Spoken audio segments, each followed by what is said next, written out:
A essência da palavra shalom, o significado, né, a etimologia é a ciência que estuda a origem das palavras. Segundo a etimologia, a palavra paz do hebraico, ela significa harmonia, plenitude e firmeza e bem-estar. Amém? Então a paz no shalom, ela significa tudo isso aqui que eu acabei de falar. Significa harmonia, plenitude, firmeza e bem-estar. É uma palavra que pode referir-se à tranquilidade, um estado de paz, um estado onde você sente a plenitude de Deus, a tranquilidade. É por isso que quando o crente diz que está em paz, ele não é porque ele está isento de algum tipo de problema, não. Ele pode estar no olho do furacão, mas nada tira de nós a nossa paz. A escassez não tira a paz, as enfermidades não tiram, porque é uma paz interior, é uma plenitude de Deus, aquilo que nós recebemos na essência, no âmago da nossa alma. Então, essa paz, ela pode ser experimentada também nos relacionamentos, né? Nós estamos falando do relacionamento com Deus, mas essa paz também, ela pode ser experimentada nos relacionamentos humanos, dentro do lar. Eu gostaria de pedir auxílio aí do irmão Elcio, pode projetar para nós, fazendo um favor? Provérbios capítulo 17, versículo de número 1, porque ali fica mais amplo, né? As letras, dá para os irmãos acompanharem, isso mesmo. Provérbios capítulo 17, versículo 1, que diz assim: melhor, vamos todos ler? Está lá na projeção, vamos lá? Melhor é um bocado seco e com ele a tranquilidade, do que a casa cheia de vítimas com contenda. Amém? Então, experimentando essa paz dentro do nosso lar, é isso aqui que o sábio está nos explicando, que é melhor um bocado. O bocado aqui fala de providência, fala de alimentação. Está dizendo que às vezes é melhor que existe um bocado seco, retrata escassez de alimento. Não está retratando fome em si, mas está falando sobre escassez. Está falando sobre, de certa forma, alguma situação de adversidade, no sentido alimentício, podemos dizer assim. É uma situação que não está boa. Na nossa tradução aqui seria aquele final de mês, né? Que já acabou a reserva, certo? A geladeira está esvaziando, o salário já foi tudo, né? Não ficou nenhum tipo de reserva. Aí quando você começa a apelar para o arroz com ovo, olha, arroz com ovo é bom, né? Mas aí, aquela coisinha do final de mês que já está na escassez, já está um pouco de dificuldade. O sábio está dizendo que é melhor um bocado seco, ou seja, é melhor você estar num lar, ainda que com escassez, ainda com dificuldade, mas tendo paz, do que uma casa cheia de vítimas, ou seja, uma casa com abundância de víveres e não ter essa paz, ou seja, com contenda, certo? Para começar, com contenda, a gente não tem nem fome, né, irmãos? Não tem nem fome. Então aqui fala disso aqui. Nós podemos experimentar dentro do nosso lar essa paz. Ou seja, talvez a farinha na panela esteja escassa, o azeite na botija esteja quase acabando, mas se você tem a paz do Senhor no seu interior, no seu coração, você e a sua família desfrutam de paz. Amém, irmãos? Às vezes as pessoas têm um verdadeiro banquete, né? Mas se for com contenda, não adianta. É isso aqui que o escritor está dizendo. É isso aqui que o sábio está dizendo. Observa para nós aí 1 Coríntios, capítulo de número 7, versículo de número 15, falando um pouco acerca desta paz, também, 1 Coríntios, capítulo de número 7, versículo de número 15, está dizendo da seguinte maneira: acerca dessa paz. Mas se o descrente se apartar, aparte-se, porque nesse caso o irmão ou a irmã não está sujeito à servidão, mas Deus chamou-nos para a paz.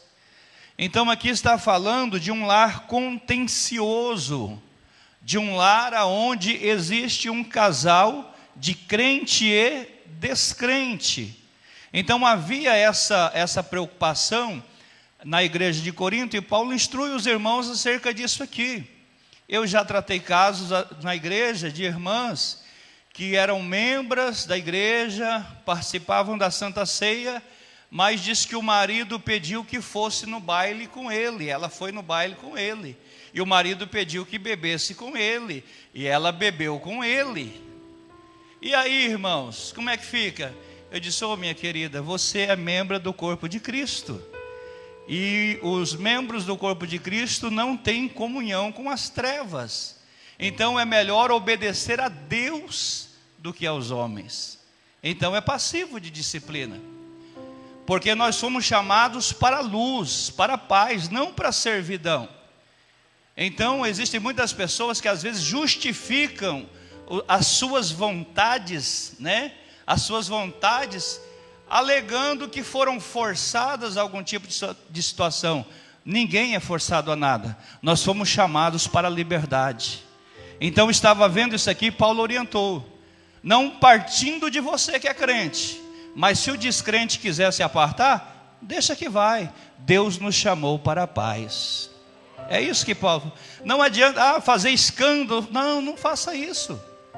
Tenha consciência de uma coisa. Tenha consciência de uma coisa: se Deus te chamou para a paz, e você vive em comunhão com o Senhor, e você vive em um jugo desigual no seu relacionamento, fica sabendo que é melhor servir a Deus. Tem gente que deixa de Deus por causa de um relacionamento, deixa de servir ao Senhor por causa de alguém. Daqui a pouco quebra a cara no mundo, fica frustrado, decepcionado e com vergonha de voltar. Eu digo para você: fique com o Senhor, porque Ele não decepciona ninguém, e Ele pode trazer de volta quem partiu, trazer de volta mudado, transformado, para que o nome dEle seja glorificado. Nós fomos chamados para a paz. Antigamente, eu já vou falar isso aqui abertamente como pastor da igreja, eu ainda, muitas das vezes, aconselhava aquele casal. Às vezes a irmã sofreu algum tipo de violência doméstica. Algum tempo atrás, eu estou pastoreando já, há 23 anos que eu estou pastoreando a igreja. E aí, chegava a gente: irmã, vamos orar e tal. Deus muda, Deus transforma, Deus não sei o quê. Hoje, se chegar, eu falo: denuncia, liga para a polícia. Porque camarada que bate em mulher, ele precisa ser preso, principalmente se estiver escondido atrás de um codinome de crente. Crente que é crente não bate em esposa. Crente que é crente é servo do Senhor. Se o marido bateu, denuncia, manda para a cadeia, que lá vai aprender. Então nós temos que entender isso. Não fomos chamados para viver debaixo de servidão, nós fomos chamados para viver em paz. Quantos entendem isso e pode dar glória a Deus? Fomos chamados para viver em paz. Então observa, temos que experimentar essa paz aonde? Dentro do lar. O nosso lar não pode ser outra coisa senão um paraíso na terra. Pastor, vai ter dificuldades? Vai ter. Mas nós superamos todas as dificuldades, porque nós temos paz no nosso coração. Nós vamos tratar o julgamento dos filhos. Na hora que um filho erra, com paz no coração, você trata diferente, porque você não vai estar passando a mão na cabeça dos erros dos filhos, mas como você tem paz, você vai orientá-los conforme a palavra do Senhor. Então temos que ter paz, temos que experimentar essa paz. O nosso lar não pode ser uma extensão do inferno. O nosso lar tem que ser um lugar aonde mora a paz. Amém, irmãos? Essa paz também ela deve ser experimentada, não só dentro do lar, mas fora do lar. Projeta aí para nós, irmão Elcio, Romanos, capítulo 2, versículo de número 18. Romanos 2 e 18, para todos os irmãos ler. Diz assim: Se for possível, Romanos 12, 18. Glória a Deus. É esse mesmo. Se for possível, quando estiver em vós, tendes paz com todos os homens. Amém? Então esta paz do original, Shalom, nós temos que experimentar ela dentro da nossa casa e também fora do nosso lar, fora da nossa casa. Observa que o versículo diz assim, se for possível. Por que se for possível? Deus nunca vai estar nos obrigando a nada, de forma nenhuma. Deus, Ele não quer que nós sejamos escravos dEle. Ele quer que nós sejamos servos dEle. Servos de orelha furada. Como é isso? O que era escravo antigamente, quando chegava na época de ser liberado, né? Quando chegava o ano do jubileu, onde eram dispensados os escravos para ir embora como livres, e esse escravo, ele tinha adquirido família, ele tinha adquirido esposa, tinha tido filhos dentro da casa do seu senhor. Para ele ir, ele teria que ir sozinho, a família ficava, porque era posse do seu senhor. Aí ele voltava e dizia para o seu senhor, não, eu quero continuar na casa te servindo. Aí o senhor falava, mas você está livre. Ele disse, não, mas eu quero de livre e espontânea vontade continuar, porque eu tenho família. Então este servo, ele tinha sua orelha furada, para que quando alguém visse, falasse, ele está aqui por livre e espontânea vontade, certo? Deus não quer escravos. Deus não quer que nós sejamos tipo robô em linha de produção, todo mundo fazendo a mesma coisa. Não, o Senhor quer que nós tenhamos opção. Nos deu o livre-arbítrio. O que é isso? É uma opção de escolhermos. Porque quando dentro deste livre-arbítrio de um Deus soberano, nós escolhemos servi-lo e agradá-lo, o Senhor se agrada de nós. Porque nós estamos por amor e nós o adoramos por aquilo que Ele é, não por aquilo que Ele tem para nos oferecer. Nós estamos vivendo dias de um evangelho de conveniência, onde as pessoas querem barganhar com Deus, onde as pessoas é um evangelho de toma lá da cá, eu faço isso para receber isso. Não, senhores, nós estamos aqui, não é porque nós estamos atrás de receber somente as bênçãos do Senhor, nós estamos aqui para servir o Deus da bênção, o Deus abençoador. Se eu estou com saúde, eu dou glória a Deus. Se a enfermidade me pegar, eu continuo dando glória a Deus. Se eu estiver respirando, eu glorifico o nome do Senhor. Se for cortado o fio da existência, eu continuo adorando, porque eu estarei no céu de glória com o Senhor Jesus. Nós somos chamados para ser livre.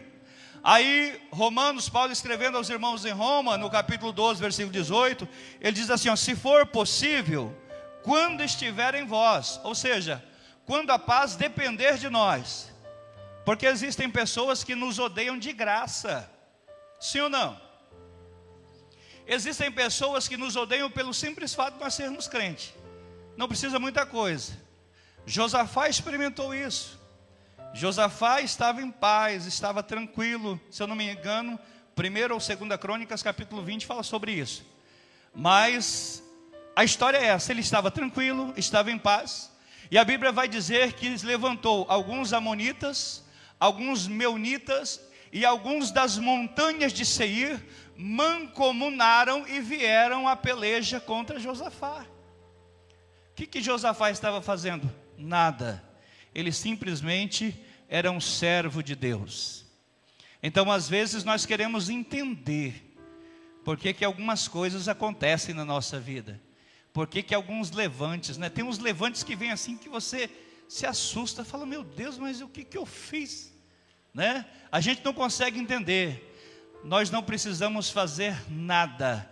É o simples fato de servir a Deus desperta inveja nas pessoas, desperta o ódio gratuito de algumas pessoas que não têm temor de Deus e emprestam o seu coração para o inimigo, e ela às vezes é tomado por ciúme, por inveja, por contenda. Mas deixa eu te lembrar de uma coisa: quando isto acontecer, é porque você está agradando o Senhor teu Deus. Ninguém joga pedra em árvore que não dá fruto. Se você está sendo perseguido, apedrejado, caluniado, é porque você está produzindo para o Senhor. Levanta a mão, deixa eu liberar uma palavra de Deus para a tua vida aqui nesta noite. O importante é que o Senhor está de olho na sua vida, e se alguém não quer ter paz contigo, deixa este alguém com o Senhor, mas receba a paz de Deus, que é plenitude, que é harmonia, que é gozo, que é bem-estar, e essa paz vai encontrar guarida no teu coração. É por isso que você é um diferencial, aonde você passa, na escola, no trabalho, no meio das pessoas do seu ciclo social, você é um diferencial. Então entendam isso. Pode levantar até 11.000 demônios contra você, 1.000 cai de um lado, 10.000 cai à sua direita, mas você não será.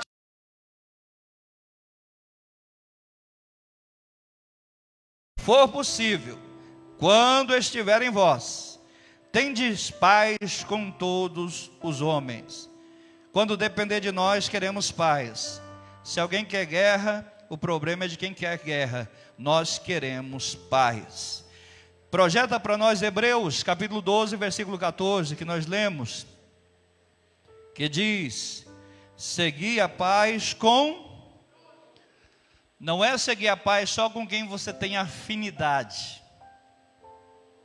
Seguir a paz com quem você... essa pessoa aqui eu tenho empatia.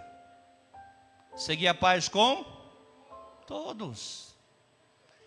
Com todos.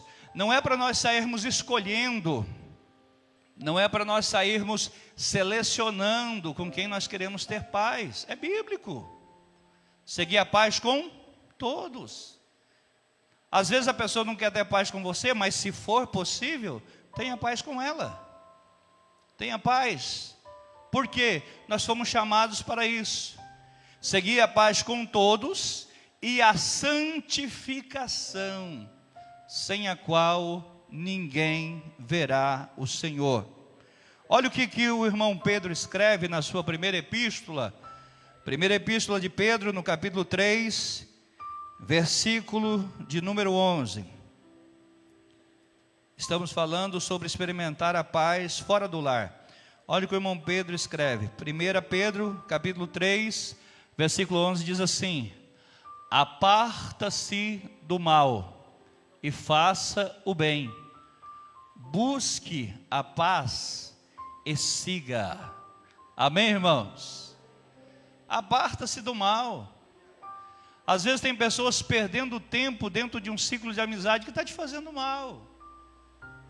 Tem algumas amizades que são tóxicas, são amizades que cada vez estão prejudicando a sua vida espiritual. E às vezes, quando se desprende dessas amizades, as coisas começam a fluir naturalmente na sua vida. Por quê? É bíblico. Aparta-se do mal. Aparta-se do mal. E o que mais?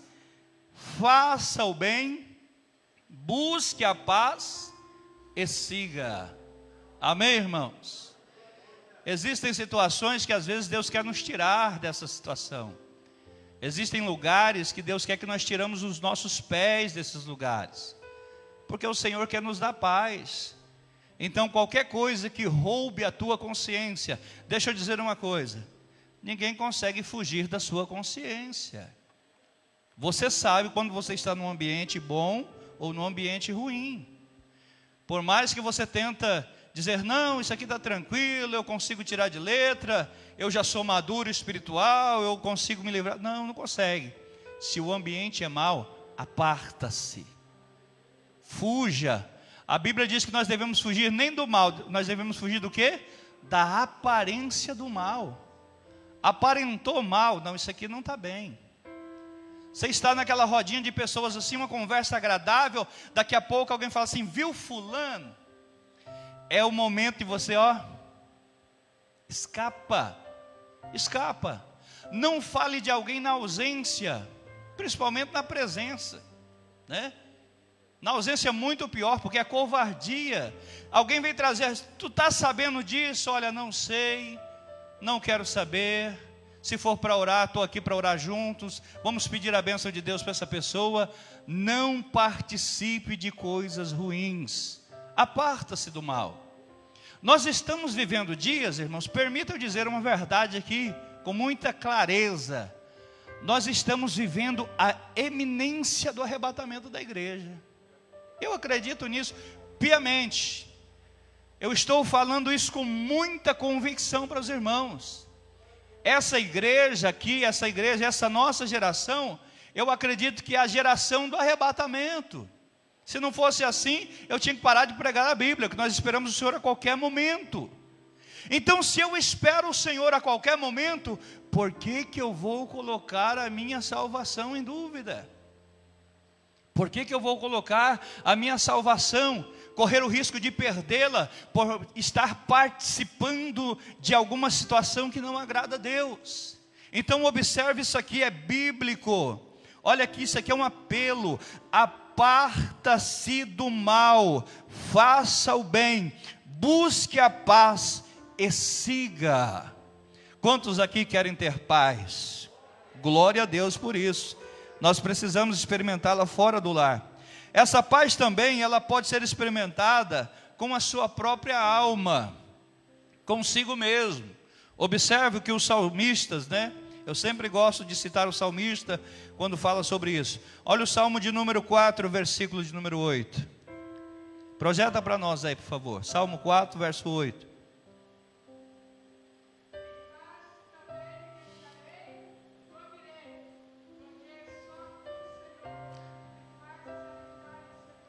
Obrigado, irmão Edson.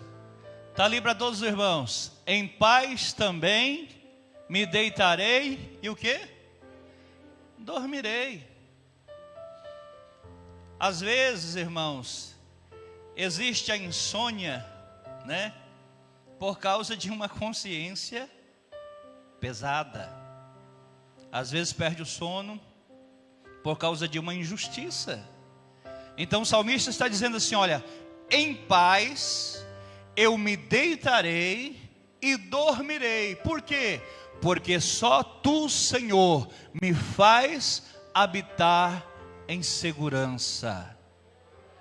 Sabe o que é isso? Não existe um travesseiro melhor do que uma consciência tranquila. De você colocar a cabeça no travesseiro e falar assim, não prejudiquei ninguém.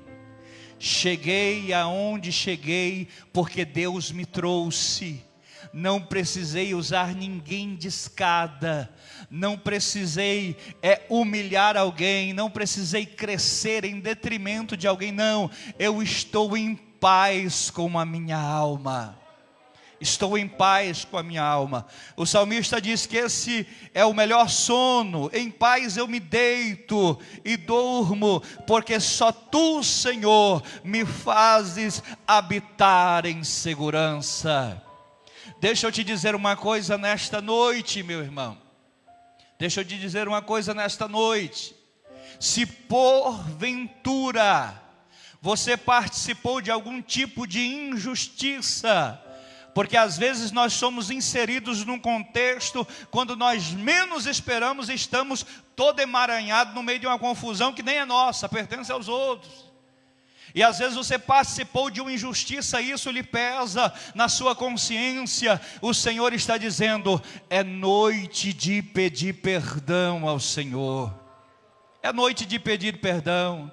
E se for alguém que você conhece, está próximo, vá até a pessoa e peça perdão também. O que tem de gente que Deus não está recebendo o culto que ela oferece, as orações estão sendo impedidas, porque não perdoam, não liberam o perdão, e vem para a igreja com o coração cheio de mágoa, de amargura, um coração que está enegrecido por conta de algumas situações. Deixa eu te dizer uma coisa, o perdão libera a bênção de Deus para a tua vida. Então libere o perdão. Pastor, mas foi a pessoa que me prejudicou. A Bíblia diz assim: se o teu irmão pecar contra ti, vá até ele e peça perdão. Mas o errado é ele. Enquanto você ficar buscando errado e certo, você não vai consertar. Peça perdão. Imagina alguém que já aconteceu isso comigo, alguém que tentou de uma forma deliberada prejudicar, e orando o Senhor fala assim: peça perdão. A Bíblia diz assim, que quando você faz isso, você está amontoando brasas de fogo sobre a cabeça da pessoa.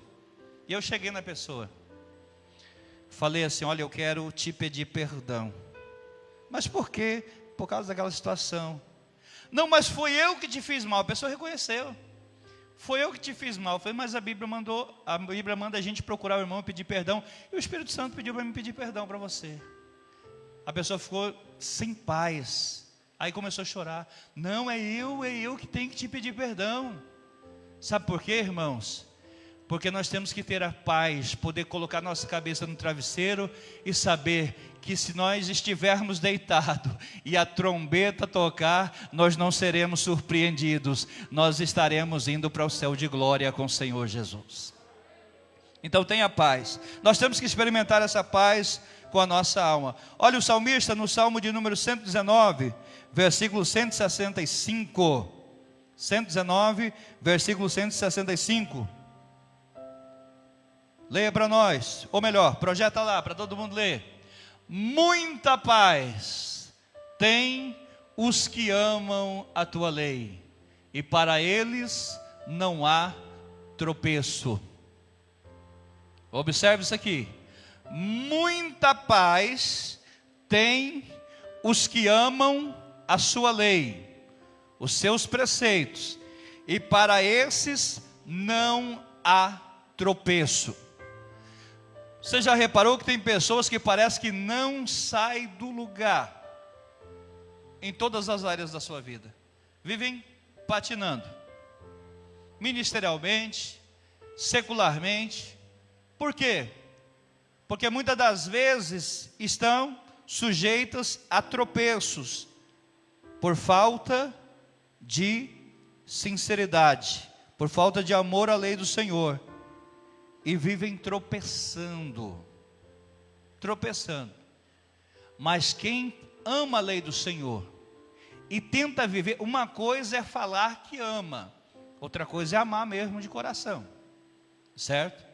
É viver o que está escrito na palavra de Deus. Porque existem pessoas que escolhem versículos bíblicos que lhe agradam, certo?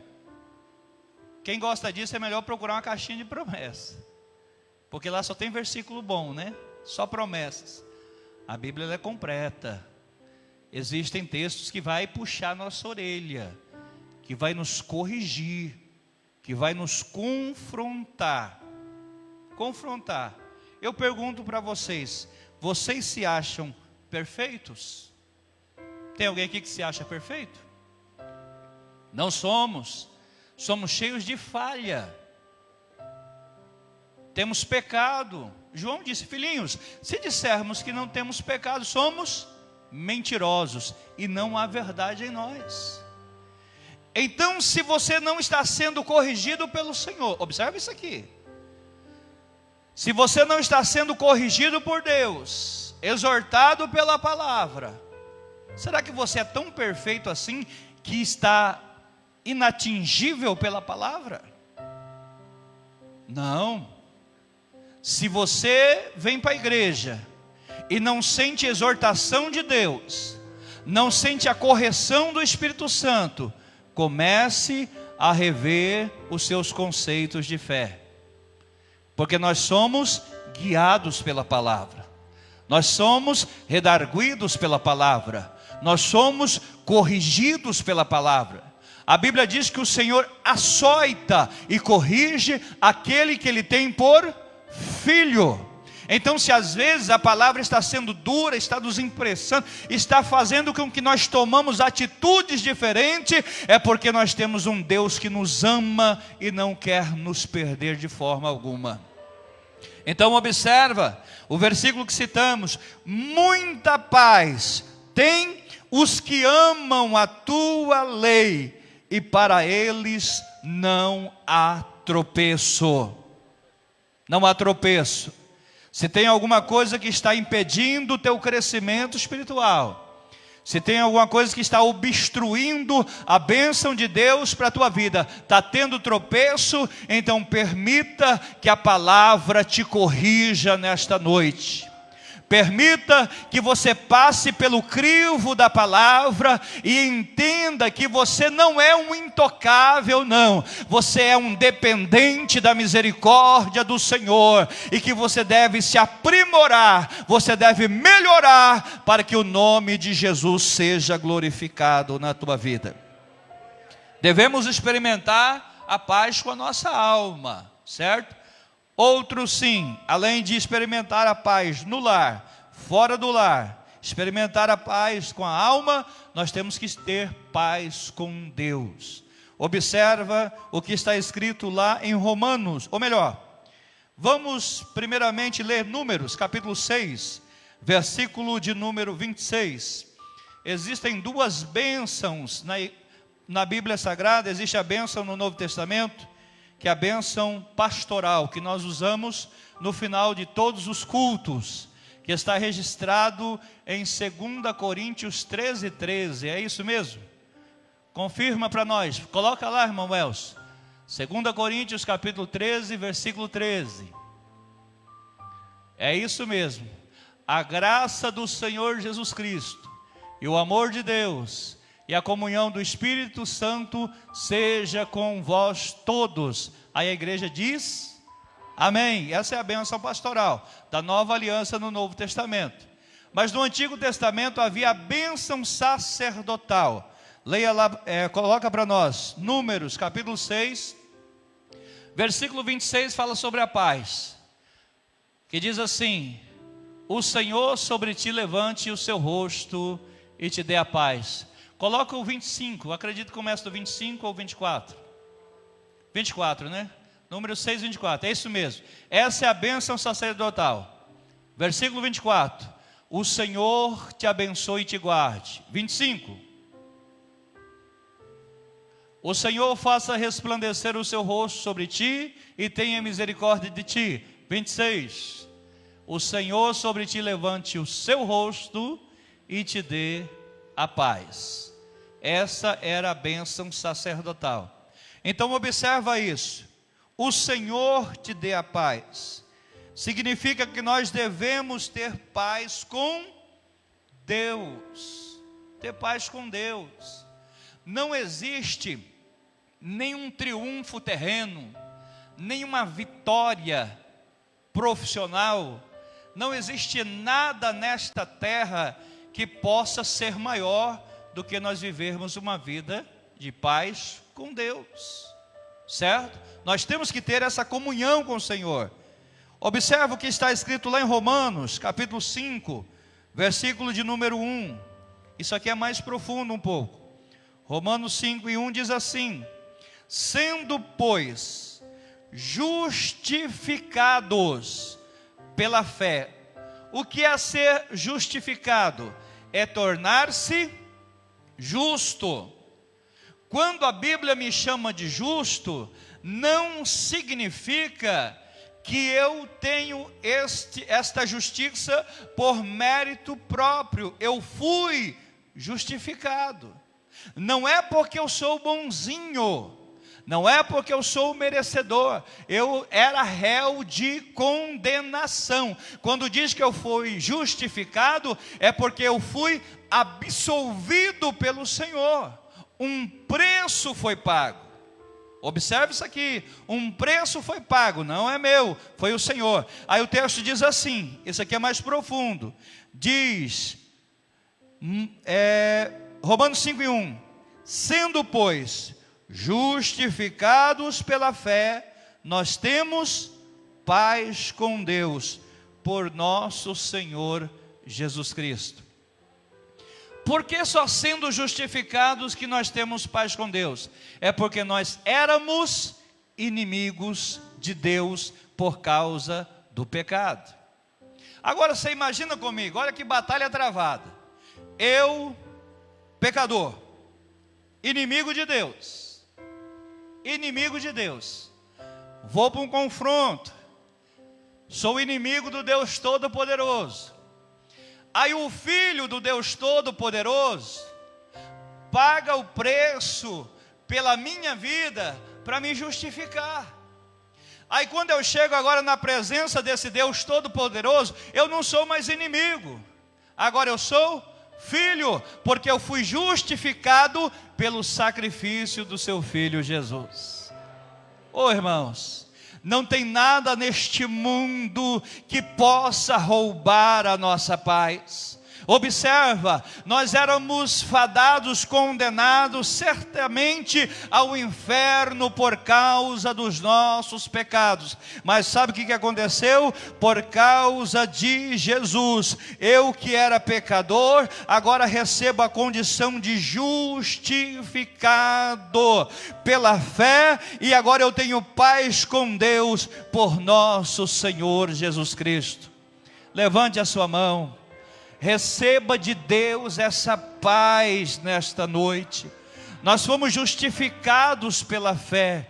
Deixa eu te dizer uma coisa, tem alguém que tem dúvida quando alguém pergunta assim, você é salvo? Como pode um comedor de feijão, alguém diz assim, como pode um comedor de feijão dizer que é salvo? Irmão, comer feijão não é pecado, pecado é beber cachaça, é adulterar, é prostituir. Eu posso dizer que sou salvo e tenho que dizer que sou salvo. Efésios capítulo 2, versículo 8, pode jogar ali. Pela graça sois salvos por meio da fé. Isso não vem de vós, não é obra de justiça, para que ninguém se glorie. Isso é dom de Deus. Eu sou salvo pela graça, mas eu tenho que ter fé para poder abraçar essa graça. Aí alguém me disse assim, um moço disse assim, pastor, e se eu não tiver certeza que eu sou salvo? Eu digo, você está correndo o risco de perder a tua salvação, porque a salvação é pela graça. O que é graça? Favor e merecido. Ninguém aqui merecia a graça de Deus, mas Tito 2:11 diz o quê? Porque a graça de Deus se manifestou, ou se há manifestado, trazendo salvação a todos os homens. Quantos aqui experimentaram dessa graça? Não é por merecimento próprio, é por causa do Senhor Jesus, que é a graça de Deus que foi derramada. Então nós, sendo pois justificados pela fé, nós temos paz com Deus por nosso Senhor Jesus Cristo. Amém, irmãos? Não deixa que nada tire essa paz, tá bom? Não deixa que o medo tire a paz. Não deixa que as lutas tirem essa paz. Você foi justificado pelo Senhor Jesus.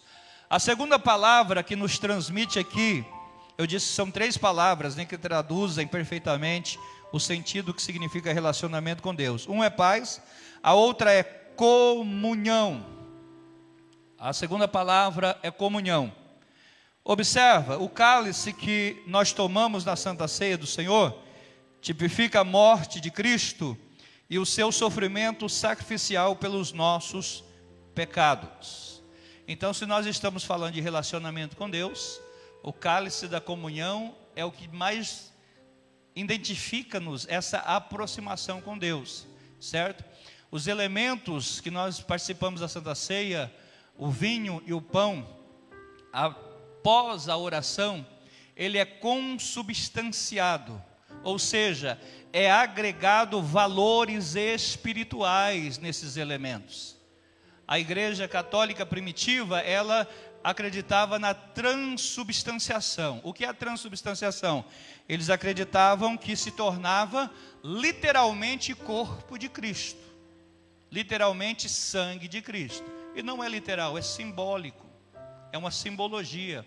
Então não é transubstanciação, é consubstanciação, ou seja, é agregado valores espirituais. É um pão comum, feito por mãos humanas, mas depois daquela oração, pela fé, são agregados valores espirituais, é simbolismo. E Jesus diz que aquele que come do pão e bebe do cálice tem vida eterna com ele. Então é algo espiritual, é comunhão, certo? Então observa como é interessante isso aqui. Refere-se à participação do crente na salvação, provida pela morte de Cristo, e é, portanto, o maior símbolo da comunhão existente entre o crente e a pessoa do Senhor Jesus Cristo. É por isso que quando a gente fala assim, olha como que é sério isso aqui. Os irmãos que estão em comunhão, fiquem de pé para participar da ceia, né? Para facilitar o trabalho dos diáconos. Observe essa palavra. Os irmãos que estão em comunhão, não é aquele só que tem um cartãozinho de membro lá, que foi batizado um dia desses, não. É aquele que está, ligado com o Senhor, tem um relacionamento com Deus, está apto para participar, comungar com o Senhor. Irmão, como é sério isso aqui? Como é sério? Nós temos aqui no Mato Grosso um ancião, ele é pai de pastores, ele tem 3 filhos pastores aqui, pastores de setor em Cuiabá, um presidente de campo, outro era presidente de campo, o senhor recolheu, e ele teve uma dificuldade muito grande quando ele leu esse texto, pai de pastores, aqui no nosso Mato Grosso, porque ele se achava muito indigno. Ele disse: eu não sou merecedor de participar do corpo e do sangue do meu Jesus. E os filhos tiveram pai e foram provar para ele na Bíblia, os filhos pastores. Mas não, eu sou indigno, eu sou um pecador, isso aqui é muito sério, olha a responsabilidade.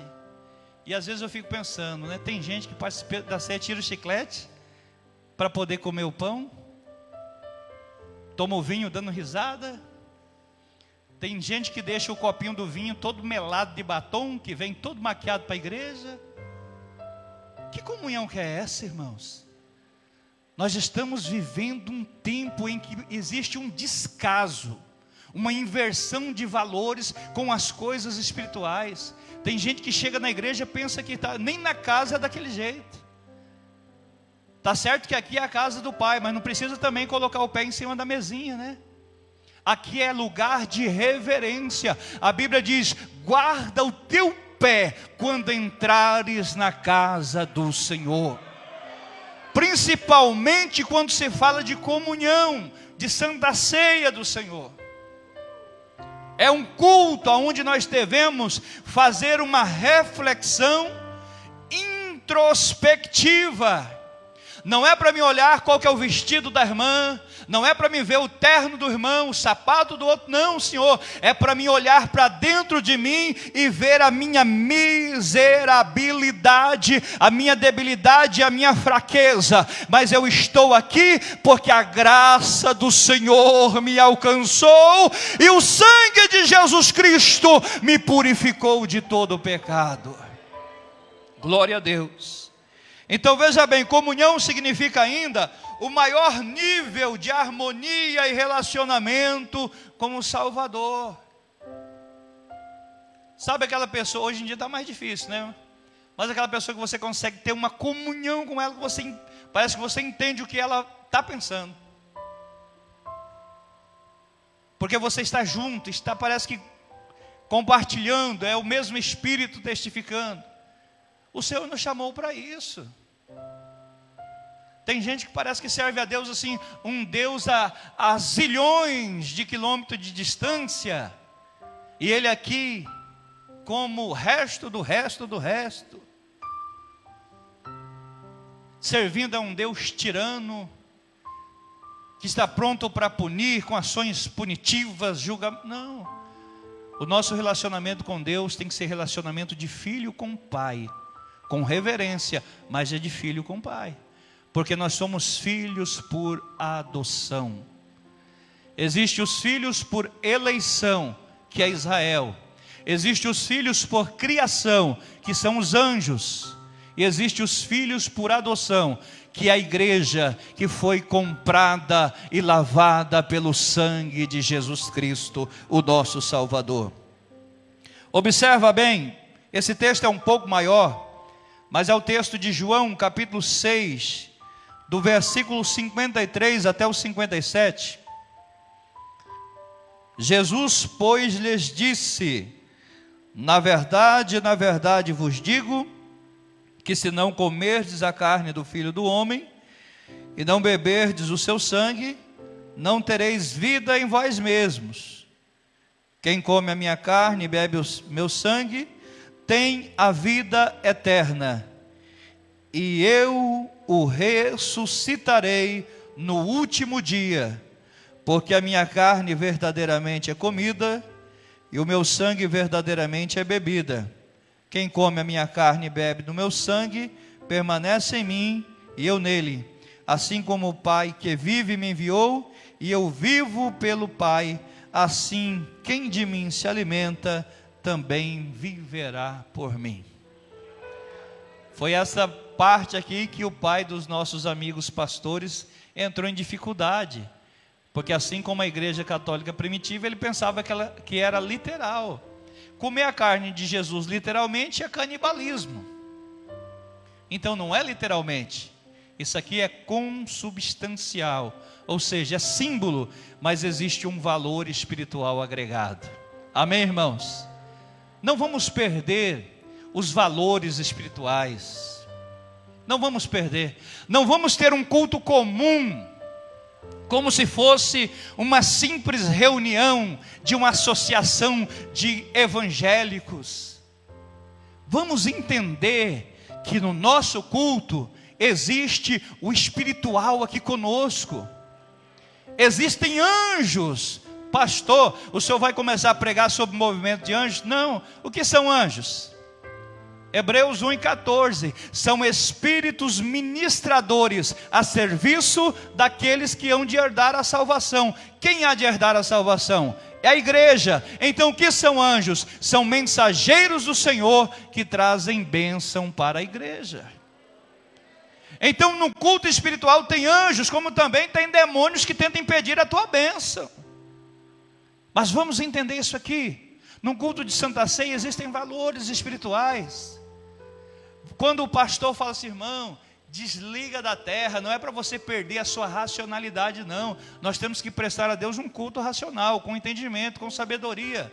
Mas o desligar da terra é esquecer do boleto que você tem que pagar amanhã. Esquece do que ficou porta fora. Quando entrar aqui dentro, não tenha pressa de sair da presença de Deus. Imagina, você está aqui, quando você está na presença de alguém que é ilustre, que é importante, você se sente honrado de estar ali, parece que a hora passa e você quer ficar um pouco mais aprendendo, ouvindo. E querido, aqui na igreja nós não estamos na frente simplesmente de um homem ilustre, nós estamos na presença do Deus Todo-Poderoso, Criador dos céus e da terra. Então quando nós estamos aqui, como disse o salmista, aqui é o lugar aonde permanece a glória do Senhor. E se a glória do Senhor está aqui, se envolva nesta glória, desfrute desta glória, participe desta glória e sinta a presença do Senhor. Como é gostoso isso, entender isso. Então a Santa Ceia não é a comunhão propriamente dita, porque existe a possibilidade de alguém participar da Santa Ceia sem estar em comunhão com Deus. Sim ou não? Existe. Tem gente que participa da Santa Ceia em pecado. Peca, não confessa e vai participando da Santa Ceia. Não confessa, vai participando, vai participando. O que acontece? A Bíblia diz. O que diz? Que aquele que toma indignamente, acontece o que com ele? Come e bebe para sua própria condenação. Então a Santa Ceia não é a comunhão propriamente dita, ela simboliza. A comunhão é você ter um relacionamento com o Senhor. Por isso que Paulo escreve, 1 Coríntios 11, 28, né? Examine-se, pois, o homem a si mesmo, e assim coma deste pão e beba deste cálice. Então, entenda que a Santa Ceia do Senhor, o ato de comunhão, é algo muito importante, certo? É muito sério. A Santa Ceia, deixa eu acelerar aqui para dar tempo. Ela implica em comunhão, e comunhão é relacionamento. Consequentemente, ao mesmo tempo, é uma forma de relacionar-se com passado, presente e futuro. No passado, a sua importância no passado é um memorial, é um ato de ação de graças pelas bênçãos e salvação da parte de Deus. Quando nós estamos ceando, nós estamos fazendo em memória do Senhor Jesus. Ele diz: fazer isto em memória de mim. Passado. Presente. A sua importância no presente é um ato de comunhão, ou seja, de relacionamento com Cristo e com os demais membros da igreja. Então, por isso que quando eu estou participando, eu estou em comunhão com Cristo e com a igreja. Então, este é o presente da igreja. E o futuro? Qual a importância da ceia no futuro? Porque a ceia é um antegozo ao futuro reino de Deus e ao banquete messiânico, quando todos os crentes estarão presentes com o Senhor. E deixa eu dizer uma coisa: quem vai servir lá não vai ser os diáconos, não. Vai ser o Senhor que vai nos servir. Você pode dar glória a Deus por isso, irmão? Você imagina? Às vezes eu choro só de quando eu leio ali Apocalipse, quando diz que Ele vai limpar os nossos olhos a lágrimas. Parece que eu fico imaginando Jesus assim, enxugando, limpando. Então nós temos que entender, existe a nossa vida, ela é espiritual. Vivemos neste mundo, mas não somos mundanos. Nós somos peregrinos em terra estranha. A nossa pátria está no céu. Amém? 10 minutos e eu vou encerrar falando sobre confiança, para me zerar aqui, para sexta-feira ser outro assunto. A terceira palavra é confiança. Confiar no Senhor de todo o coração é o inverso de duvidar dele e da sua palavra. Tem gente que diz que confia desconfiando. Confia desconfiando. Eu confio, mas será que vai acontecer mesmo? É como se você, a Bíblia diz assim, entrega ao Senhor. Aí a pessoa vai e entrega para o Senhor, mas não solta. Ô Senhor, mas faz mesmo. O Senhor vai fazer? Tem certeza? Isso não é confiança. A confiança, ela é uma atitude de fé. O que é fé? O que é fé? É o firme fundamento das coisas que se esperam e a prova das coisas que se não vê. Eu não estou vendo, mas pela fé eu estou abraçando a minha vitória.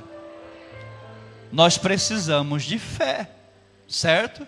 Então, ou seja, a confiança, esta confiança é fundamental em nosso relacionamento com Deus.